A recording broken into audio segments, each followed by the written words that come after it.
Hello everybody, എല്ലാവർക്കും ഗ്രാമസ്നേഹി news റിപ്പോർട്ടിൻ്റെ Kerala budget 2026-27 എന്ന ബഡ്ജറ്റ് ഈ സർക്കാർ പാസ്സാക്കിയിരിക്കുകയാണ്. ഭരണം മാറിയാലും ഇല്ലെങ്കിലും ഇപ്പോൾ അവതരിപ്പിച്ച ബഡ്ജറ്റ് തീർച്ചയായും മാറും. 4 മാസത്തിനുള്ളിൽ നിയമസഭാ തിരഞ്ഞെടുപ്പ് വരും. ഭരണം മാറാതിരിക്കാം. അപ്പോൾ തിരഞ്ഞെടുപ്പ് ലക്ഷ്യമിട്ട് സർക്കാർ ഈ ബഡ്ജറ്റിൽ നടത്തിയ പ്രഖ്യാപനങ്ങളുടെ ഭാവി എന്ത്? 4.5 വർഷം പിന്നിലേക്ക് പോയാൽ ഈ ചോദ്യത്തിന് ഉത്തരം കിട്ടും. 2021 ജനുവരി 15-ന് 3 മണിക്കൂർ 18 മിനിറ്റ് എന്ന റെക്കോർഡിട്ടായിരുന്നു മന്ത്രി തോമസ് ഐസക്കിൻ്റെ ബഡ്ജറ്റ് പ്രസംഗം. പ്രഖ്യാപനങ്ങൾ വാരിക്കോരി നൽകി. പുതിയ പദ്ധതികൾക്ക് പുറമെ പഴയ പദ്ധതികളുടെ ആവർത്തനവും ക്ഷേമ പെൻഷനിൽ 100% രൂപ വർധന എന്നിവ പ്രഖ്യാപിച്ചു. തുക 1600 രൂപയായി.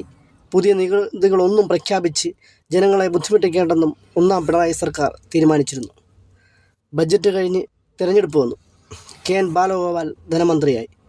വീണ്ടും ഭരണത്തിലെത്തിയത് പിണറായി സർക്കാരാണെങ്കിലും പുതുക്കിയ ബഡ്ജറ്റ് വന്നു.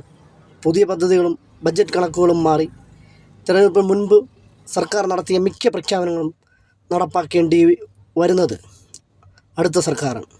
ഇക്കുറി ബഡ്ജറ്റിൽ വരുമാന വർധനയ്ക്കുള്ള പുതിയ ശുപാർശകളില്ല. അതിനാൽ അടുത്ത സർക്കാർ നികുതികളും നിരക്കുകളും വർദ്ധിപ്പിക്കേണ്ടി വരുമെന്നും കാര്യം ഉറപ്പാണ്. ഈ ബഡ്ജറ്റിൽ പ്രഖ്യാപിച്ച ആനുകൂല്യങ്ങളെല്ലാം ഭരണം മാറിയാലും നൽകേണ്ടി വരും. ഐസക് പ്രഖ്യാപിച്ച 1600 രൂപ ക്ഷേമ പെൻഷൻ പിന്നാലെ ഭരണമേറ്റ രണ്ടാം പിണറായി സർക്കാരിന് കൃത്യമായി വിതരണം ചെയ്യാൻ കഴിഞ്ഞില്ല. 6 മാസത്തോളം കുടിശ്ശികയായി കിടന്നു പെൻഷൻ. 3 മാസം മുൻപാണ് ഈ കുടിശ്ശിക കൊടുത്തു തീർക്കാനായത്. ശമ്പള പരിഷ്കരണം കഴിഞ്ഞ് സർക്കാർ നടപ്പാക്കിയെങ്കിലും അതിൻ്റെ ഭാരം പേറേണ്ടി വരുന്നതും ഈ സർക്കാരാണ്. അത് കാരണമാണ് ക്ഷാമബത്ത കുടിശ്ശികയായി കിടക്കുന്നത്. കേരള ചരിത്രത്തിൻ്റെ ബഡ്ജറ്റ് പരിശോധനയിൽ നോക്കിയാൽ പാസ്സാക്കിയ ബഡ്ജറ്റ് വീണ്ടും മാറ്റി ചർച്ച ചെയ്യേണ്ടത് പിണറായി സർക്കാരിൻ്റെ കാലത്താണ്. കോവിഡിന് ശേഷം പാസ്സാക്കിയ ബഡ്ജറ്റ് കേരളത്തിൻ്റെ ഭക്ഷ്യവിതരണത്തിനും ഭക്ഷ്യക്ഷാമത്തിനും വേണ്ടി ആ ബഡ്ജറ്റ് പാസ്സാക്കിയ ബഡ്ജറ്റ് റദ്ദാക്കുകയും പുതിയ ബഡ്ജറ്റ് പ്രഖ്യാപിക്കുകയും ചെയ്യേണ്ടത് വന്നത് കേരള ചരിത്രത്തിൽ തന്നെ ആദ്യമാണ്. ഇപ്പോൾ ഈ ബഡ്ജറ്റ് 2026-27 ബഡ്ജറ്റ് പാസ്സാക്കുമ്പോൾ കേന്ദ്ര ബഡ്ജറ്റ് വരുന്നതിന് മുമ്പ് ഒരു തിരഞ്ഞെടുപ്പ് പ്രകടന പത്രികയായി മാത്രം അവതരിപ്പിച്ച് ജനങ്ങളുടെ മനസ്സിൽ പൊടിവാരി എറിഞ്ഞു. ജനങ്ങൾക്ക് ഇന്ന് നേരിടുന്ന വിലക്കയറ്റം, ഇന്ന് നേരിടുന്ന അധിക നികുതി ഭാരം എന്നിവ നിലനിർത്തിക്കൊണ്ട് കണ്ണടച്ചിരുട്ടാക്കുന്ന ഒരു ബഡ്ജറ്റാണ് ഇപ്പോൾ അവതരിപ്പിച്ചത്.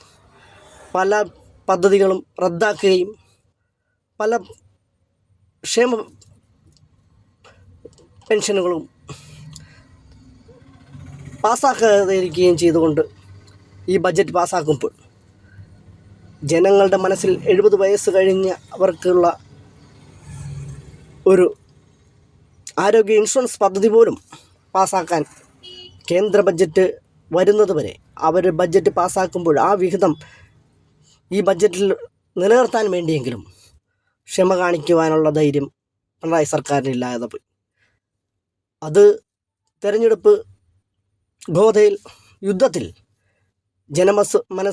ജനവിധി എഴുതുമ്പോൾ തിരിച്ചടി നേരിടേണ്ടത് സംസ്ഥാന സർക്കാരായിരിക്കുമെന്ന് ഗ്രാമസ്നേഹി ന്യൂസ് റിപ്പോർട്ട് ഇവിടെ മനസ്സിലാക്കുകയാണ്.